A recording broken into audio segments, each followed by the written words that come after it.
Olá, moçada. Bom, vamos dando andamento aí nos nossos conteúdos. Essas semanas, né, a gente vai discutir, já tem um material lá de morfologia, avaliação exterior de equinos. É um dos maiores especialistas aí dessa área que a gente conhece. Então, um videozinho bem bacana para vocês assistirem, tá? Aqui a gente vai dar uma visão geral, mais sobre o sistema de criação mesmo. Então, se tiverem alguma dúvida, né, eu vou deixar bastante material complementar para vocês lerem. Embora não seja uma área que tenha muita literatura, principalmente literatura nacional, tá? Eu vou deixar lá para vocês estudarem mais. Bom, aqui a ideia é a gente discutir um pouco sobre criação e manejo de equinos, de maneira geral, tá? E aí a primeira coisa que a gente precisa pensar, moçada, é o seguinte: qual o modelo de criação, de qual modelo de criação, né, a gente está falando? Então, basicamente, esses modelos de criação, eles vão variar bastante em função, primeiramente, né, e mais objetivamente, e mais especificamente do objetivo do criatório ou do criador, tá? Bom, se a gente for pensar nessas variações aqui, né, algumas características são mais marcantes. Por exemplo, né, se a gente está falando de um criatório ou de um objetivo de criação para disputar competições em pista, vou botar aqui competições, vou botar animais de alta performance. E aí, basicamente, aqui a gente tem algumas modalidades, né? Vamos elencar aqui como dois grandes grupos, tá? Primeiramente, a gente teria aí, no esporte, né, competições de animais marchadores e de animais de esporte. O que seriam essas duas grandes diferenças? Se a gente pegar o tipo de competição, por exemplo, do manga larga marchador, do campolina, do manga larga, dos animais marchadores, muares, né, e assim por diante, a gente tem um modelo de prova, um modelo de competição, né, onde o que é avaliado, além das características e estruturas morfológicas, né, fenotípicas do cavalo, a gente tem também aquele julgamento de andamento, da função, né, do indivíduo como um indivíduo ou um animal de marcha. A grande diferença aqui é que, na maioria das vezes, né, salvo algumas exceções aí de alguns concursos de marcha específicos, a gente tem a figura muito clara, né, de um treinador, de um apresentador desses animais na pista, e normalmente esses apresentadores não são os proprietários dos animais, tá? Acontece, mas são em situações um pouco mais raras. A grande maioria das vezes a gente vai ter treinadores e apresentadores não sendo os proprietários. Nesse modelo de competição, a gente tem vários animais, né, competindo ao mesmo tempo ali, sendo julgados dentro das mesmas categorias, né, principalmente nas provas de andamento e nas provas de morfologia. Então, isso, na maioria das vezes, né, obviamente que tem o proprietário ou que tem o criador que tem um número um pouco menor de indivíduos, às vezes um animal numa categoria que é um animal que tem muito potencial, que é um animal muito bom, e aí ele acaba se classificando, às vezes chegando em provas maiores, como, por exemplo, campeonatos nacionais, né, no caso do manga larga marchador, e provas grandes como o Campeonato Brasileiro, CBM.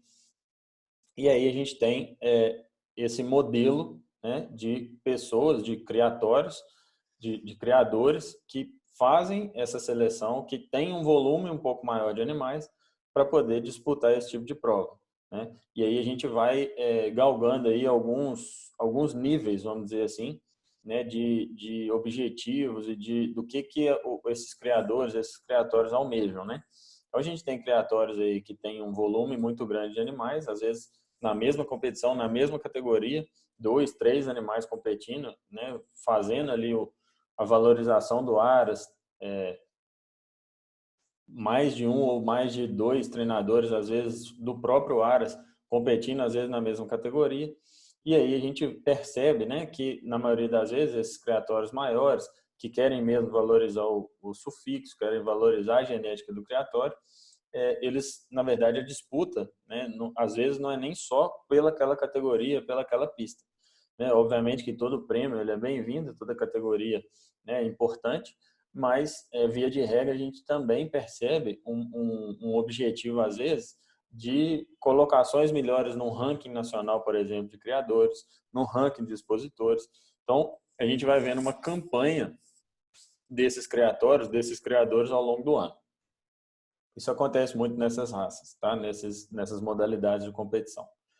Obviamente, dentro das raças de machadores também tem as competições funcionais, vamos dizer assim, as provas de esporte, né? Só que elas, se a gente comparar em proporção, elas são muito menores do que as provas de andamento, né? Os julgamentos normais aí que a gente tem de raças de machadores. Então, isso deveria, né, na verdade, ser mais importante. E aqui a gente já vê uma outra característica um pouco mais marcante dessas provas de esporte. Então, vou botar aqui só para a gente não confundir. Dentro desses animais marchadores, né, de raças de marcha, a gente vai ter as provas de andamento, a gente vai ter os julgamentos de morfologia, e nessas mesmas provas, a gente tem uma prova funcional, né, que acontece ali concomitantemente. Então, basicamente, né, os grandes campeonatos, as provas mesmo, inclusive muitas provas de marcha, são desempatadas, às vezes, nessas provas funcionais. Tá? Mas aqui a gente tem uma predominância de treinadores e apresentadores, tá? Executando essa prova, né, participando dessa prova, apresentando os animais. Tá? Dentro desses animais de marcha, como por exemplo no Galápagos Machador, a gente ainda tem as provas de esporte. São bem menores em número de competidores, em número de animais, em proporção, né, de grandezas, vamos dizer assim, dentro da própria raça. E aí aqui a gente poderia colocar aí provinhas, por exemplo, de 3 tambores, maleabilidade. Então, são provas onde vão ser julgadas a equitação, vão ser julgadas a facilidade de condução do cavalo. São provas onde aqui tem uma característica marcante, que são os próprios, na maioria das vezes, tá? Não que a gente não possa ter treinadores, apresentadores competindo, mas os proprietários dos cavalos muitas vezes são os competidores. Tá? Então, são provinhas legais, gostosas de fazer, e que fomentam muito o crescimento das raças, o crescimento da equidicultura em geral. Tá? Bom, se a gente passar aqui para essa categoria de esporte, nós estamos principalmente nos referindo a provas, né, de trabalho mesmo, então aqui muito mais voltados aí para raças como quarto de milha, crioulo. Quando a gente fala essas provas de trabalho, nós estamos falando muitas vezes de trabalho com gado, provas com gado, trabalho de boi, tá? A gente está falando às vezes de provas de velocidade, como 3 tambores. A gente está falando de provas de rédeas, por exemplo. Então, quando a gente fala de esporte, a gente está falando muito de manobras, né? Não só o julgamento, como acontece nos animais de marcha, do andamento, mas sim da movimentação do cavalo aplicada aí a diferentes funções, a diferentes modalidades. Aqui tem uma grande característica, né? No crioulo a gente tem muito bem definido essa apresentação dos animais por treinadores também, mas no quarto de milha, principalmente, a gente tem as categorias abertas, né? Categorias de treinadores profissionais e as categorias de amador. E, na maioria das vezes, isso aqui também fomenta muito o crescimento, né, da raça, das atividades equestres, aí, principalmente porque permite que um usuário, por exemplo, ou que um criador com um volume um pouco menor de animais, possa ter os seus próprios animais, ir para a prova, por exemplo, e competir em níveis, né, de igualdade aí com outros amadores dentro daquela categoria de pontuação que ele tem. Então, basicamente, isso vai moldando, né, um pouco de cada mercado, vai moldando um pouco de cada segmento aí dentro das raças, dentro da equidicultura.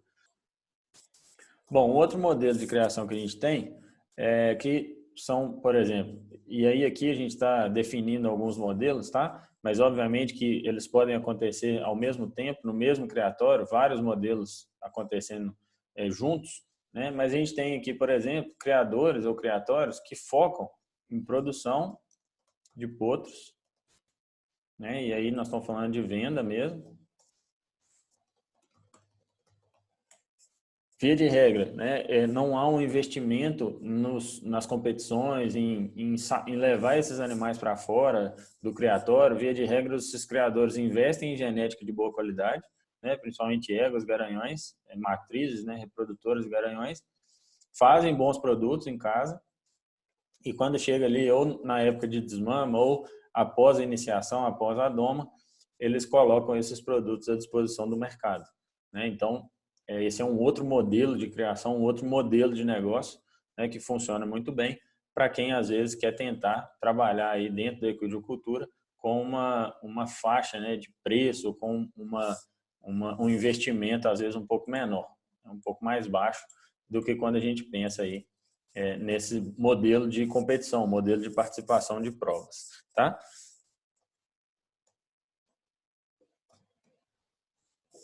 Uma outra forma, né, de participação do mercado é o que a gente chama de usuário. E aí nós estamos falando, às vezes, né, do criador, que participa aí de cavalgadas, e aí aqui muito forte essa cultura, principalmente em raças machadoras. Nós estamos falando aí do Campolino, né, do manga larga machador, do manga larga, dos moares, ou essa própria participação de provas pelo usuário, né? Só que isso aqui permite, às vezes quando a gente fala, por exemplo, no usuário que tem um cavalo, ou às vezes ele nem tem o cavalo, mas ele arrenda um cavalo, por exemplo, para poder correr uma prova ou outra, né? Isso permite para essa categoria, vamos dizer assim, para esse modelo de interação com os cavalos aí, um custo também um pouco mais baixo às vezes. Obviamente vai depender do custo do centro de treinamento, vai depender do custo mensal para poder manter esses cavalos, né? Do custo, às vezes, do investimento para poder participar de um evento ou outro, uma cavalgada ou outra, mas permite, às vezes, que esse usuário, vamos dizer assim, ele tenha um volume menor, às vezes um animal só, por exemplo, e ele não tenha que se preocupar com toda aquela estrutura, com todo aquele sistema, né, de produção, todo aquele sistema de cuidado, né, que o sistema de produção de equinos exige. Então, ele tem basicamente um cavalo, às vezes ele deixa no centro de treinamento, às vezes ele deixa na fazenda mesmo e vai usar esse animal aí esporadicamente. Esse criador, esse usuário, a gente considera ele como um usuário, porque ele realmente não coloca produtos no mercado, ele não comercializa, né, a não ser esse indivíduo que ele tem ou não, mas ele não, via de regra, ele não participa ativamente dessa forma aí, nesse mercado comercial, vamos dizer assim, tá? E aí aqui do usuário, a gente pode, né, categorizar aí o cara também que deixa a tropa na fazenda, às vezes usa mais final de semana, um passeio ali com a família e tudo mais. E por fim, a gente pode pensar em um modelo de criação de cavalos de lida, né, cavalos de trabalho em fazenda, tá? Existe, né, um mercado de compra e venda, né? Se a gente for pensar aí, praticamente 90% da tropa brasileira é voltada para a lida, para o trabalho em fazenda, tá? Lida de gado. Então existe um mercado muito forte aí de cavalos de lida, cavalos que trabalham bem, que são bem equitados, fáceis, né, bem treinados aí para trabalhar com gado e tudo mais, principalmente região onde a gente tem um rebanho de bovinos muito grande, né, principalmente o gado de corte, se a gente pegar aí para o centro-oeste, mais caminhando para a região norte, a gente tem um volume, né, um cuidado, às vezes, com esses animais de lida muito grande. Fazendas aí com 100, 150, 200 cabeças de cavalo, utilizadas basicamente para poder trabalhar com gado, tá? Então, basicamente, a gente teria esses modelos. E aí, como eu disse, eu posso ter, por exemplo, num aras ou num criatório, a produção de potros, né, a venda de produtos, e eu posso ter um time de competição que sai, valoriza o criatório, valoriza o sufixo, né, e aqueles animais ali que não são daquele time de competição, às vezes vão participar de um leilão. Eventualmente, no leilão, abre-se, né, a genética do aras para poder disponibilizar, vamos dizer assim, animais aí, às vezes de mais qualidade, às vezes genéticas antigas, às vezes leilões aí de resgate, por exemplo, de genéticas antigas, e isso acaba acontecendo ao mesmo tempo, tá? Então, a gente, nos criatórios grandes, por exemplo, a gente tem tanto, né, os times de competição, quanto a gente tem lá os times de doador, a gente tem os garanhões, e tudo acontece junto, né? o que não impede, por exemplo, da gente ter num centro de treinamento apenas cavalos de esporte, apenas cavalos que estão voltados para a competição. Né? No caso de centro de treinamento de cavalos de marcha, eu posso ter ali 100% daqueles animais voltados para provas, para as competições. Tá? Mas, via de regra, são modelos, né? Inclusive, quando a gente tem esses modelos diferentes dentro do Aras, uma coisa que a gente pode fazer para facilitar as tomadas de decisão é separar esses centros de custo dentro do Aras. Então, eu tenho lá, por exemplo, o time de competição, eu tenho meus cavalos de prova, a gente tem lá o time de doadoras e garanhões, que a função ali daquele centro de custo é colocar produto no mercado, tá? E aí a gente pode entender com mais clareza como que um vai ajudando o outro ou como que funciona essa dinâmica, né, dentro do Aras, principalmente em relação a custos, em relação a receitas, em relação à valorização do Aras mesmo, do sufixo, da genética, né, que o Aras trabalha, do nome do criatório e assim por diante, tá?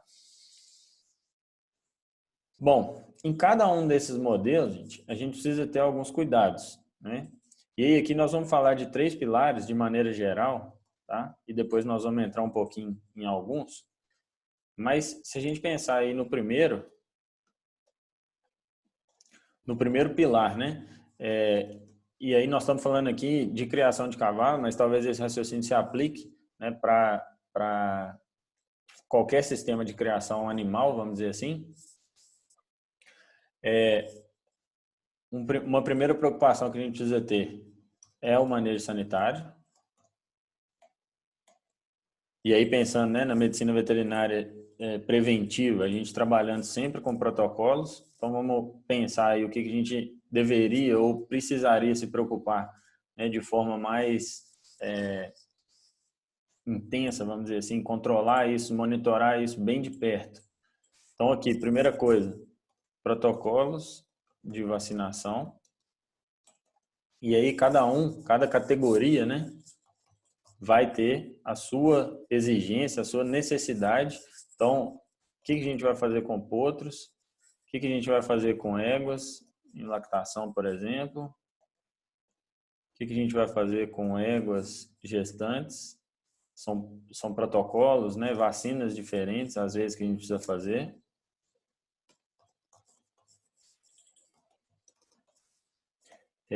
O que a gente pode fazer com garanhões?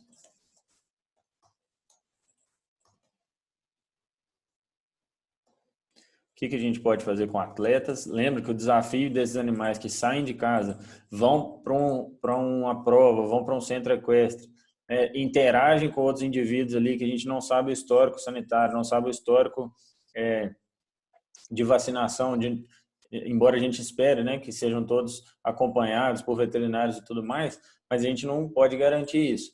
Então, lembra que o desafio, não só sanitário por si, ele já é grande para esses animais atletas, mas lembra que toda vez que esses cavalos chegam numa prova, chegam num lugar, depois passam por um momento de estresse, de viagem, etc., eles estão, às vezes, mais sujeitos, né, a desafios aí em relação à saúde, principalmente em função desses momentos de viagem, de desidratação, de estresse, assim por diante.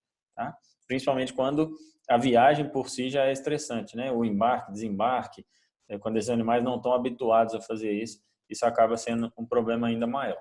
Tá? Então, basicamente, a gente precisa ficar atento a isso aqui, né? Os protocolos de vermifugação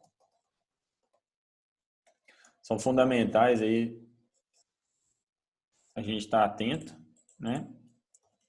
Principalmente em fazer OPG e OPG da tropa periodicamente, né, para entender ou para saber como é que está essa dinâmica de endoparasitas, né, e a necessidade de se fazer essas vermifugações. Tem alguns protocolos prontos aí, né, mas o ideal era a gente acompanhar como é que isso está acontecendo dentro do criatório, principalmente em potros, né, em crescimento, quando eles começam a ter mais contato, principalmente com animais adultos também, tá? São os momentos aí mais sensíveis, vamos dizer assim, mais críticos que a gente precisa monitorar, né? O que não exclui a necessidade de a gente monitorar adultos, mesmo que seja em manutenção ou egos, às vezes que estão numa área às vezes mais longe, com menos acesso ali às áreas de manejo e tudo, mas é sempre importante a gente monitorar, tá? Animais que ficam estabulados e que ficam em contato com outros indivíduos e tudo, é sempre importante, principalmente onde tem mais contato com matéria orgânica, né, tem mais chance de ter esse aumento aí de verminoses, né, de quadros de maiores infestações. É importante a gente estar sempre monitorando também, tá? Outra coisa, né, são os protocolos. Aí aqui nós vamos falar de ectoparasitos. Parasitas. Principalmente, aqui nós estamos falando principalmente de carrapatos, tá, gente? Vamos só passar isso aqui para a página de baixo, para a gente não perder o raciocínio. Principalmente aqui os carrapatos.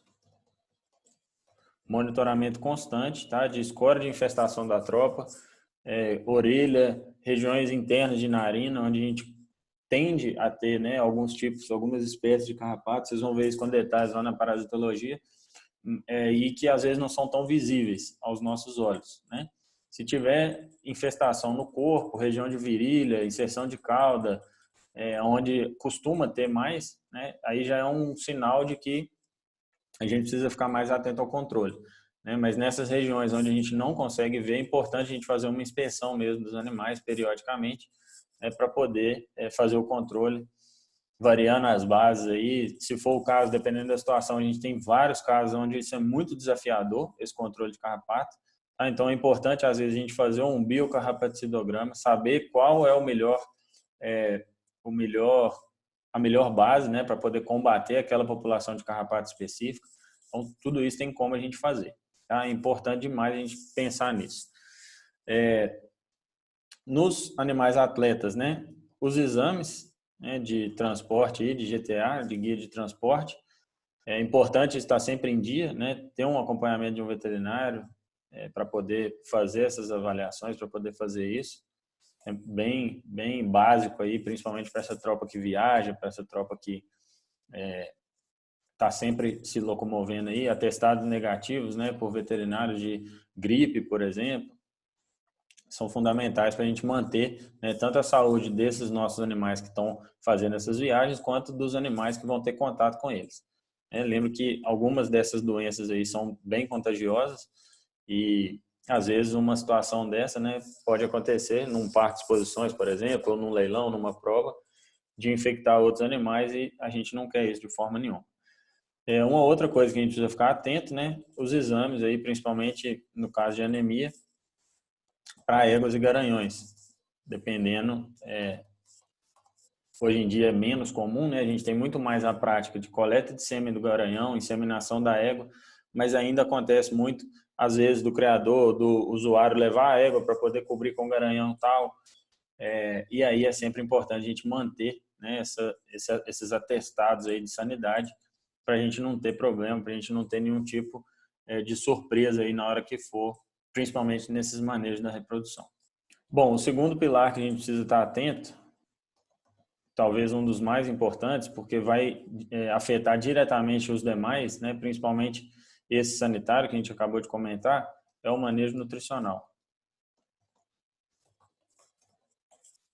Talvez, gente, no manejo nutricional de equinos seja a área, né, onde a gente tenha mais mito, onde a gente mais precisa desconstruir vários conceitos, várias culturas, tá? E talvez seja uma das áreas aí que hoje, obviamente, já tem muito mais, mas ainda tem muito espaço, muita coisa para a gente poder estudar, muita coisa para a gente poder aprender, tá?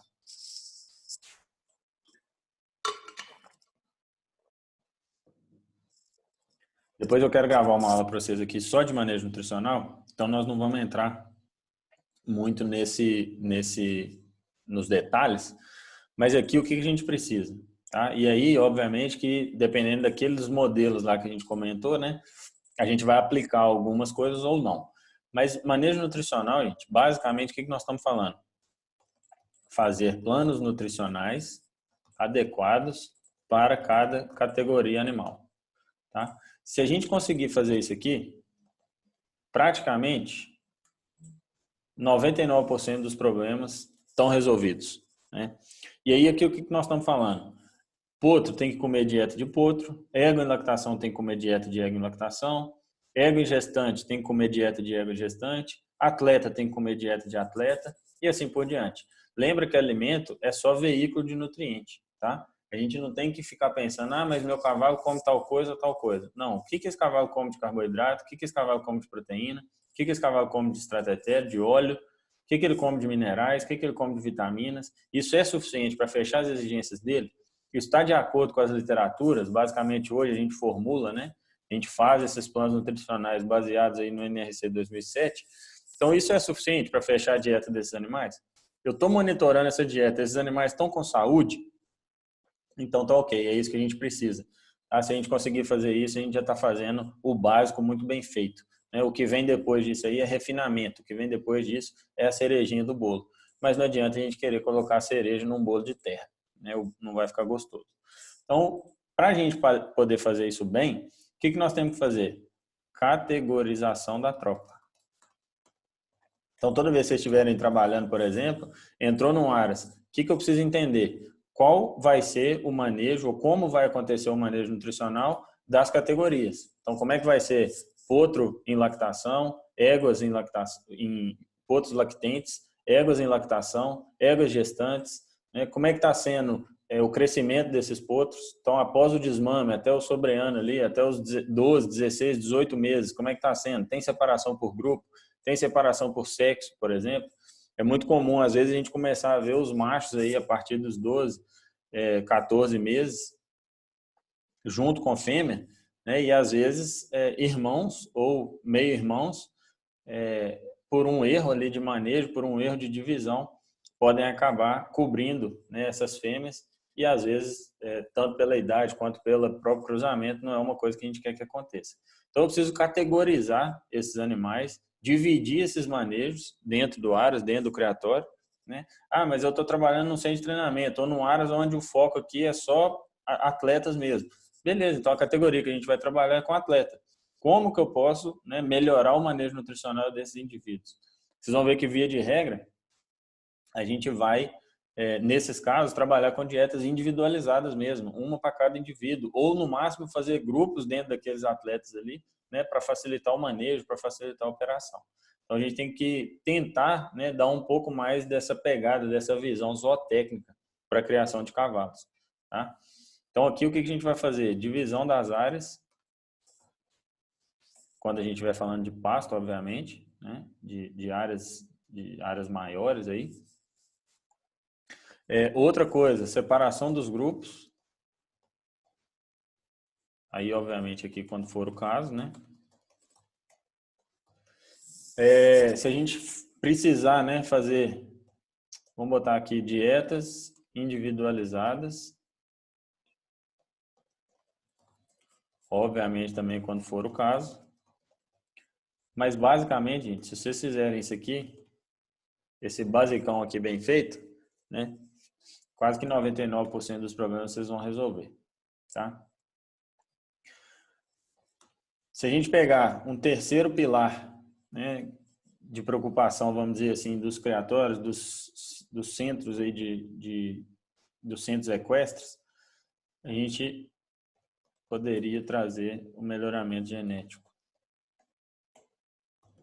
Aqui nós estamos falando principalmente, né, é uma área de conhecimento dentro da equidicultura ainda com muita lacuna para a gente poder estudar, tá? Por que isso, gente? Porque a gente tem N profissionais, tá? Muitos mesmo, com muito conhecimento aí no campo, trabalhando, até mesmo dentro das universidades, né? Dentro dos centros de pesquisa.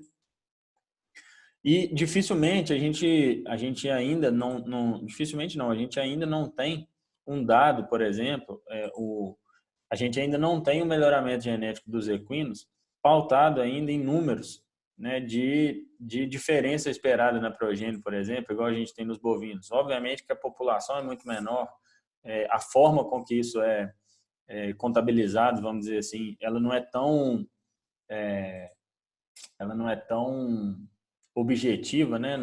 É diferente, por exemplo, de eu querer medir ganho de peso em bovinos, né, como um objetivo de seleção. É diferente da gente medir o ganho de peso em equinos, por exemplo. Às vezes eu posso ter um potro que ganha mais peso, que cresce mais rápido, mas que não é bom de movimentação. Então, às vezes eu não quero aquela característica tão objetiva assim. Lembrando que se a gente pegar nos bovinos, O que vale dinheiro, né, num animal de corte? É o peso dele no frigorífico, ali na balança. Né? O quanto ele ganha de peso mais rápido, o quanto ele é mais precoce, assim por diante. Né? Em vacas leiteiras, por exemplo, a quantidade de leite que aquela vaca dá, se ela coloca essa produção nas filhas, enfim, a gente tem N características objetivas ali, né, que nos cavalos, o que vale dinheiro no cavalo é a movimentação dele. E nem sempre essa movimentação ela vai ser uma coisa objetiva ou uma característica assim que a gente vai conseguir passar para a progênie. Então, é um desafio muito maior a gente conseguir fazer esse melhoramento genético de equinos baseado em números, né? Assim como a gente faz em outras espécies. Então, é uma lacuna muito grande, muitos profissionais fazem isso muito bem, fazem acasalamentos dirigidos muito bem, porque conhecem muito bem as genéticas, conhecem muito bem o que pode, né, gerar tal cruzamento, tal garanhão com tal égua, ou tal linhagem com tal linhagem, e aí a coisa vai ficando muito passada assim de pessoas para pessoas, né? A gente não tem isso tão documentado assim. Há várias ações aí da gente conseguir mapear isso geneticamente, conseguir definir nessas características através de genômica, mas ainda é algo que não é tão comercial, não é tão difundido e tão acessível assim para a maioria dos usuários, a maioria dos criadores, tá? Mas basicamente o que a gente tem aqui? Os criatórios buscando, né, ou trabalhando buscando a melhoria da genética e aí obviamente, né, em função melhoria da genética nos produtos. Então o que a gente quer é sempre que os produtos, os potros que nascem nas gerações seguintes sejam melhores ou tenham características mais desejáveis do que a geração dos seus pais, né? E usuários, às vezes, quando a gente fala de melhoramento genético aqui no caso do usuário, lembra que é aquele cara que tem o cavalo dele, que vai para a prova, que vai competir em determinada modalidade, às vezes ele vai sozinho, por exemplo, né, ou competições em dupla, de velocidade, etc. Nós estamos falando aqui de usuários que querem aumentar o nível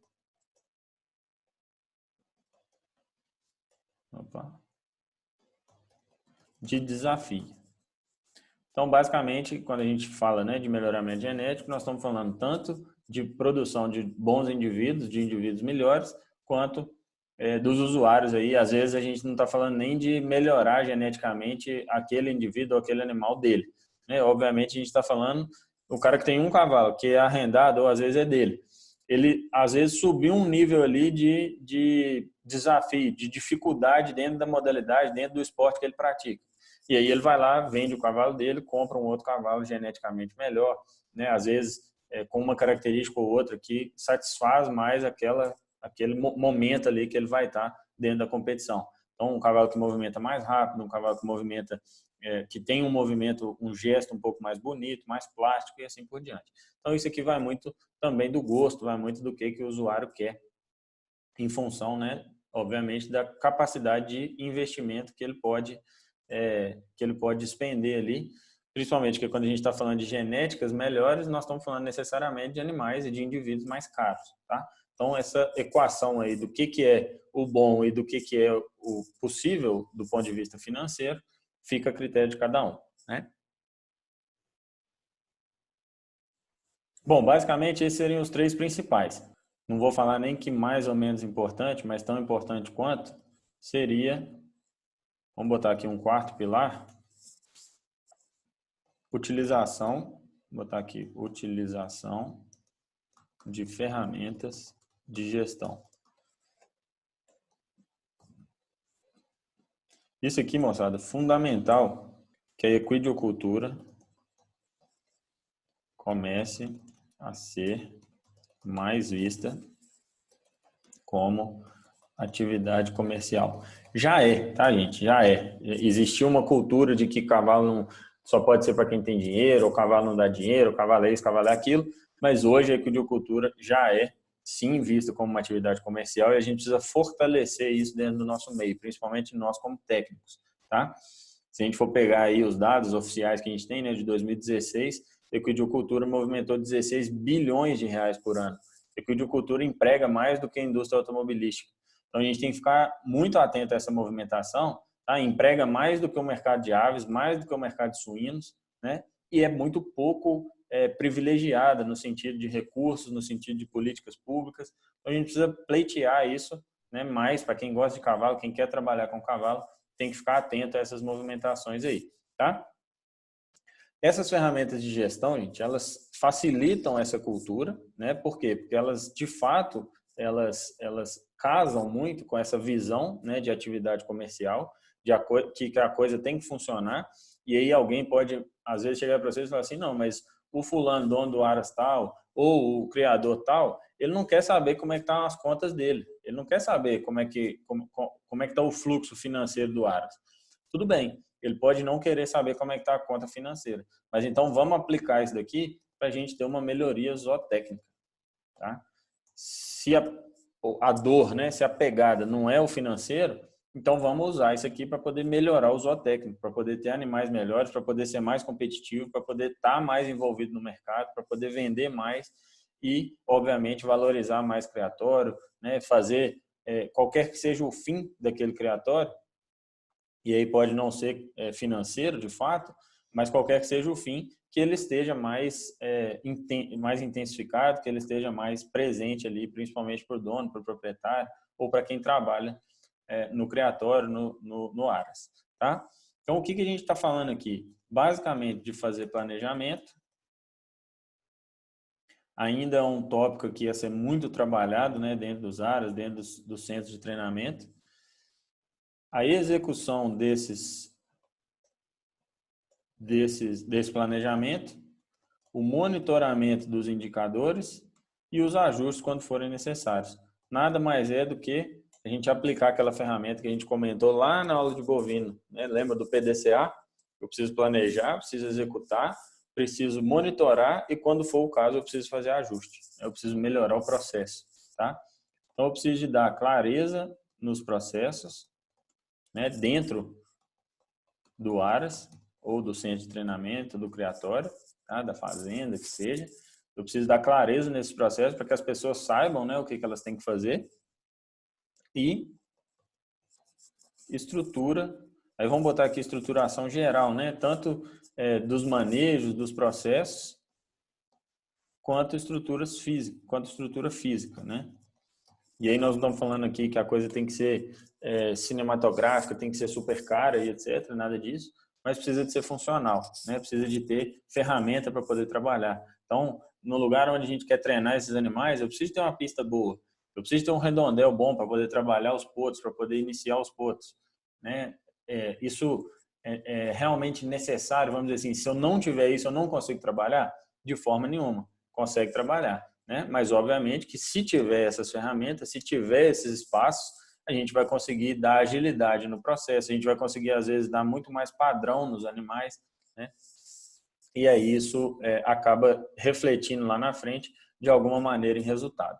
Tá? Então, isso precisa ficar muito claro, assim, para a gente, se vocês estiverem entrando num Aras, num criatório para poder trabalhar, e às vezes tem essa estruturação, mas ela não está boa, né? Obviamente que a gente não vai querer mudar isso de uma hora para outra, mas isso precisa entrar, né, num planejamento, num plano de reestruturação, às vezes aí no próximo ano, nos próximos 5 anos, vai depender da capacidade de investimento de cada um, mas precisa ficar no radar para poder ter essa estruturação, ter as ferramentas necessárias para as pessoas poderem trabalhar, né? E um quinto pilar aqui, falando em pessoas, a gente precisa de ter gestão das equipes. E aí, de novo, não é só na equicultura, né? Talvez qualquer atividade comercial, e aí principalmente se a gente pegar aí no agro, porque são muitos fatores, gente, que a gente não domina, né? Então, quanto mais coisas a gente não domina, mais a gente precisa focar no que a gente controla, no que a gente domina. Então, eu preciso de ter funções bem definidas para as equipes, né? Ou para a equipe, fazer reuniões periódicas e estruturadas. Então, vai ter reunião para discutir os manejos, para discutir as dificuldades, para discutir o dia a dia dessa equipe, o que está sendo dificuldade, o que não está sendo dificuldade, tá?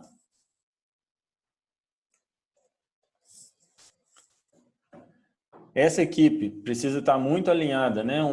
Que a gente fala de alinhamento de expectativas em relação ao trabalho, em relação aos resultados, tá? Alinhamento de valores, isso aqui é fundamental, principalmente porque quando a gente está falando de criar uma cultura, né, no Aras, no centro de treinamento, na empresa, isso aqui tem que estar muito presente para a equipe inteira, né? Se tal coisa, por exemplo, é uma regra, aquilo ali não deve acontecer de forma nenhuma, aquilo tem que ficar claro para todo mundo que aquilo é um valor muito forte, né? Se o Aras, por exemplo, a liderança do Aras, ela tem um valor muito forte, por exemplo, de limpeza, de organização, de nível de detalhe, né, essas operações, com esses manejos, eu não posso ter, por exemplo, alguém desalinhado na equipe que não cuide, por exemplo, dessas situações. Né? Um cara que às vezes não, ele vai fazer um curativo, por exemplo, num cavalo, ou vai trocar um curativo num cavalo por uma prescrição que algum veterinário deixou lá, e aí ele, por exemplo, não recolhe o lixo depois de fazer isso. Um detalhe bobo que está na rotina de qualquer área, de qualquer centro de treinamento, mas que se isso não tiver muito alinhado, né, a coisa começa a perder um pouco o sentido. Então, o que é importante para as lideranças? O que é um valor muito forte para quem está na liderança daquele áreas ali? Isso tem que ficar muito claro para a equipe inteira, né? Então, esse alinhamento aí de valores é super importante, tá? E por fim, obviamente que aqui é resumido, tá, gente? Mas a gente precisa fazer a checagem de indicadores-chave.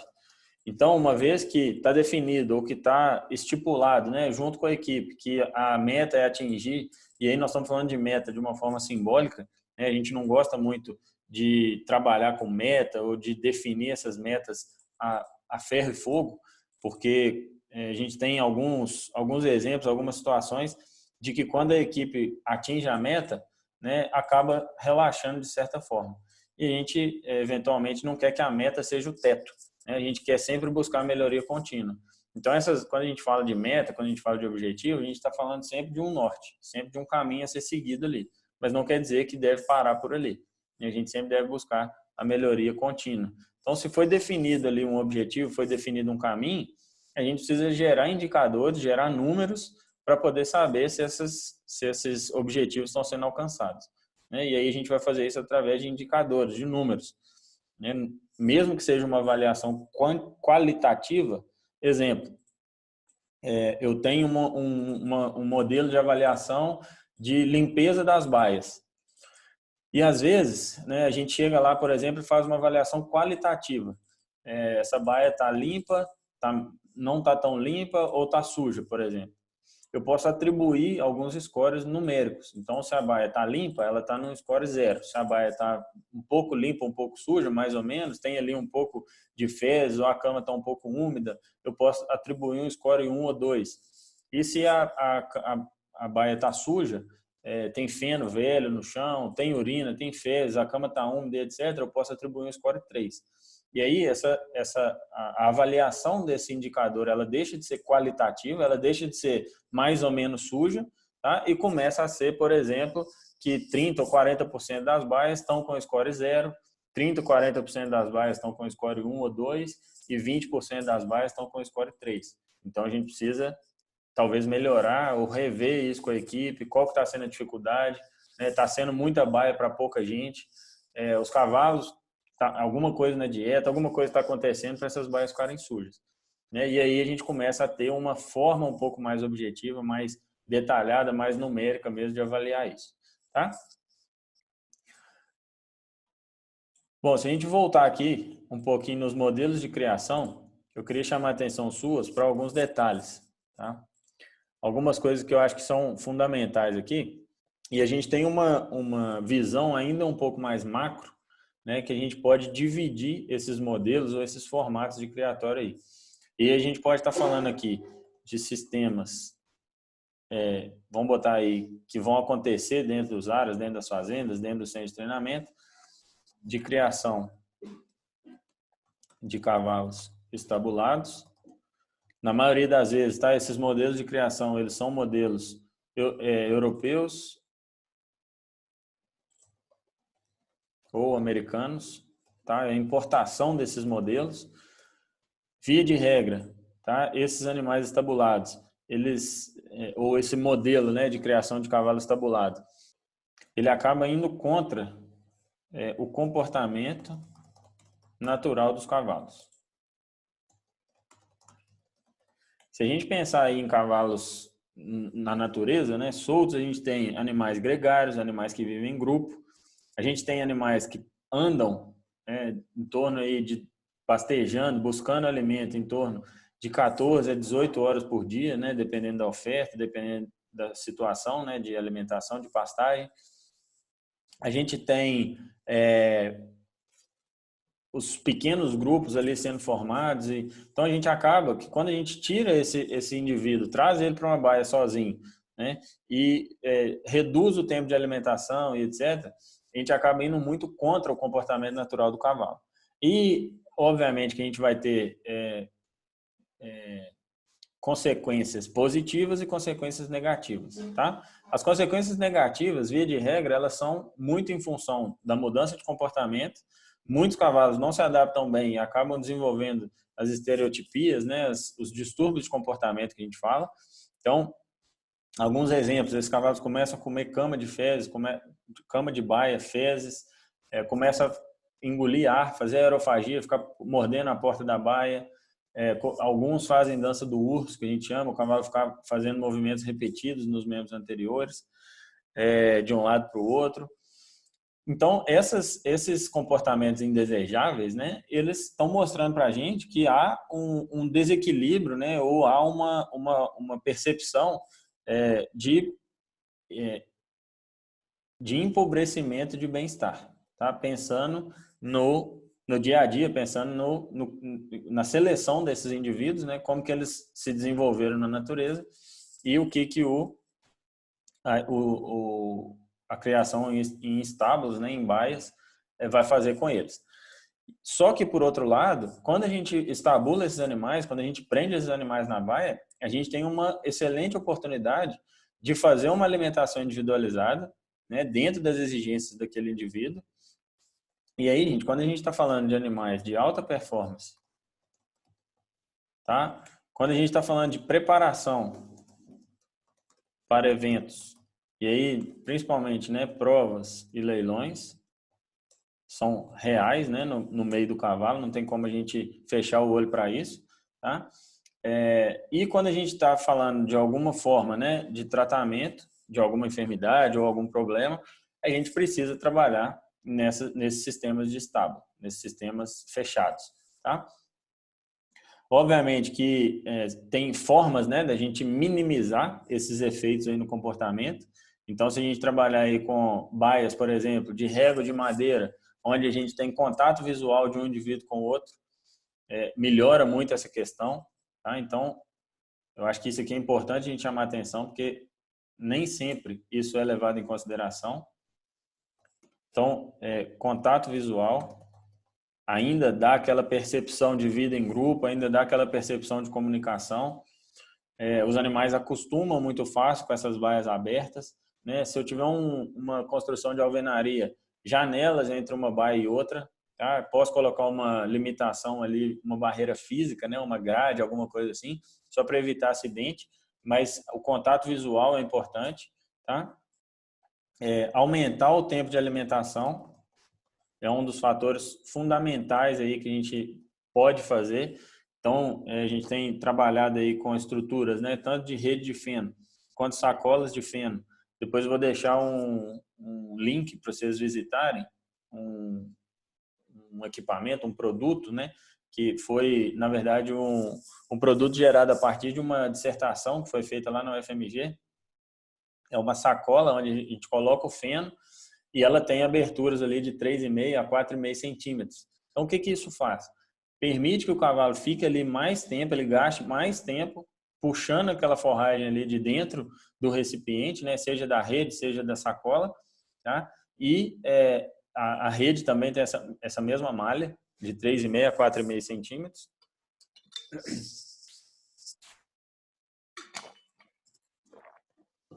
E esses animais, acabam passando mais tempo ali retirando a forragem, mimetizando, né, mais, num cenário um pouco mais parecido com o que seria o tempo de pastejo e assim por diante. Então a gente acaba, ao invés desse cavalo ficar em ócio, né, ficar à toa dentro da baia, preso, sem ter o que fazer e com a oportunidade de desenvolver essas estereotipias, a gente acaba deixando ele comendo, né, porque aí a gente coloca num cenário mais parecido com o que seria o natural. Tá? Outra coisa que a gente pode fazer é soltar os animais em piquetes enquanto não estiverem trabalhando. Tem muitos centros de treinamento que fazem isso com certo sucesso. Tá? Tem muita gente que tem um pouco de receio, né, em relação a acidente, etc. Mas aí, nos lugares que tem espaço, obviamente, solta de um em um, de dois em dois, com lugar para poder correr, com lugar para poder interagir. Quando a gente tem animais equilibrados, né, bem trabalhados, né, com estado mental bem trabalhado, e aí vai muito da metodologia que cada um usa, da forma que cada um trabalha, mas a gente tem visto, né, lugares aí soltando inclusive garanhões juntos na mesma área, no mesmo piquete e sem problema nenhum, tá? Sem problema de acidentes. Então, o que a gente quer é tentar, obviamente, melhorar, né, o grau de bem-estar aí, enriquecer o bem-estar desses indivíduos dentro dos limites de cada sistema, do que cada sistema permite, tá? O que a gente chama de sistema, vamos botar aqui de outra cor, só para ficar mais didático, o sistema de criação de cavalos, vamos botar aqui brasileiro, tá? Mas a gente pode chamar ele de tropical, né? Tem muitos professores aí no Brasil que defendem muito esse sistema, né? Inclusive a gente também acha que é o melhor modelo de criação. Obviamente, se a gente não está trabalhando com preparação em alta performance, né? Mas esse modelo de criação ele é baseado em pastagens.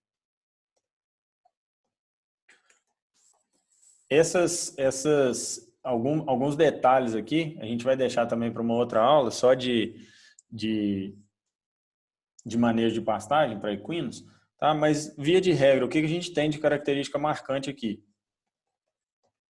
Custos um pouco mais baixos, em função da necessidade, obviamente, de menos instalação, né, de menos construções, de menos investimento e imobilizado em estrutura física, tá? Aqui, gente, vocês vão ver definições de sistemas extensivo, semi-intensivo e intensivo. Embora isso aqui seja muito comum a gente ver, né, o que a gente teria? O que vocês vão ver de definição aí? Que o sistema extensivo é um sistema mais aberto, com áreas maiores, com taxas de lotações mais baixas. São aqueles cavalos que têm menos cuidados, que têm menos atenção, vamos dizer assim. Muitas vezes eles são definidos dessa forma, tá? O semi-intensivo seria já com algum grau aí mais de contato, áreas um pouco menores, mais bem divididas, e o intensivo a gente teria já caminhando aí para um modelo mais de fechar mesmo, trabalhar em estábulos, em baias, etc. A gente não concorda muito com essa definição, tá? Por quê? Porque a gente pode ter animais trabalhados a pasto, e aí quando a gente está falando de extensivo, semi-intensivo e intensivo, a gente tem que entender que é o nível de intensidade que a gente explora o sistema. Então, todos esses são a pasto. Mas eu posso ter, por exemplo, uma área de pasto onde eu não exploro ela de maneira intensiva. Então, eu coloco lá 5, 6 cavalos em 20 hectares, 30 hectares de área. Tá? Isso é um sistema a pasto, né? Muitas vezes, essa nomenclatura de intensivo, ela remete aí para muitas pessoas que isso aqui é baia, tá? Mas, na verdade, a gente pode ter um pastejo intensivo em pasto, né? Que seria aquelas pastagens bem adubadas, onde a gente trabalha com taxas de lotações altas, tá? Isso aqui não significa necessariamente estabulação, isso aqui pode ser pastagem, tá? Mas trabalhada de forma intensiva. Então, essas definições aqui de extensivo, semi-intensivo e intensivo, elas se referem muito mais ao nível de exploração do sistema do que a se isso é área de pasto ou se isso é estabulado. Uma outra coisa aqui que é bem polêmico, né, bem discutido aí por técnicos, são os tipos de gramínea.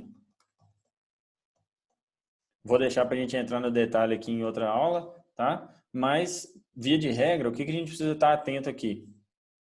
Principalmente, a facilidade de manejo,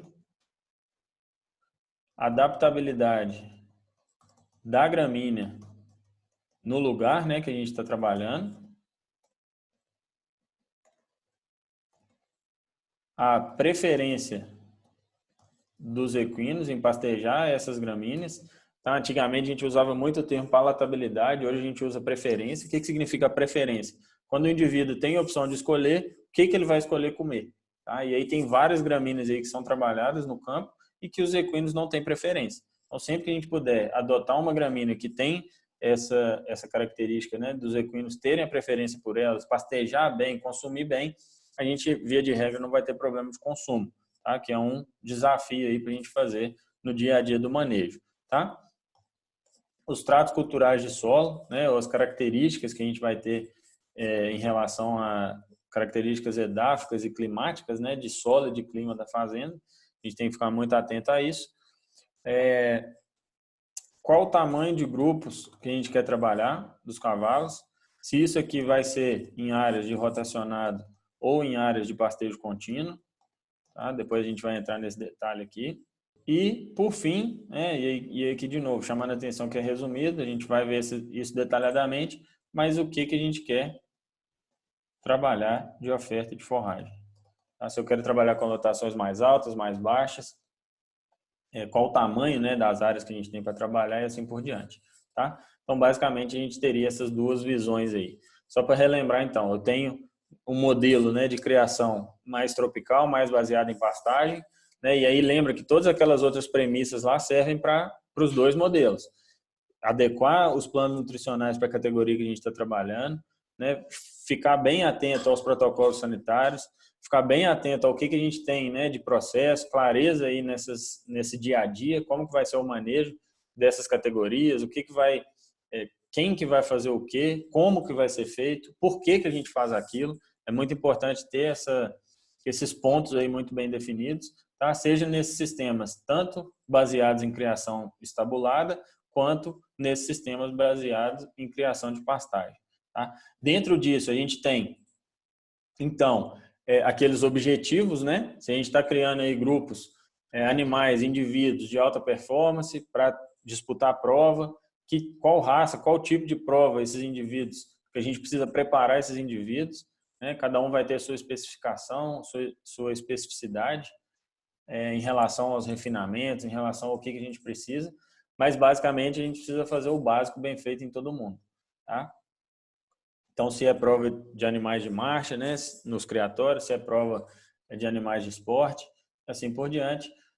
Criadores aí com objetivo, né, de colocar produtos no mercado, produção de potos aí mais comercial mesmo, ou se são praticamente usuários que vão usar esses animais aí esporadicamente, mais para o lazer, para os momentos aí de descanso, vamos dizer assim, tá? E o modelo de criação de cavalos, né, seja na fazenda ou seja para comercializar, cavalos de lida e de trabalho. Beleza, moçada? Aqui a gente finaliza essa revisãozinha. Espero que vocês leiam aí o material que a gente vai colocar de apoio, tá?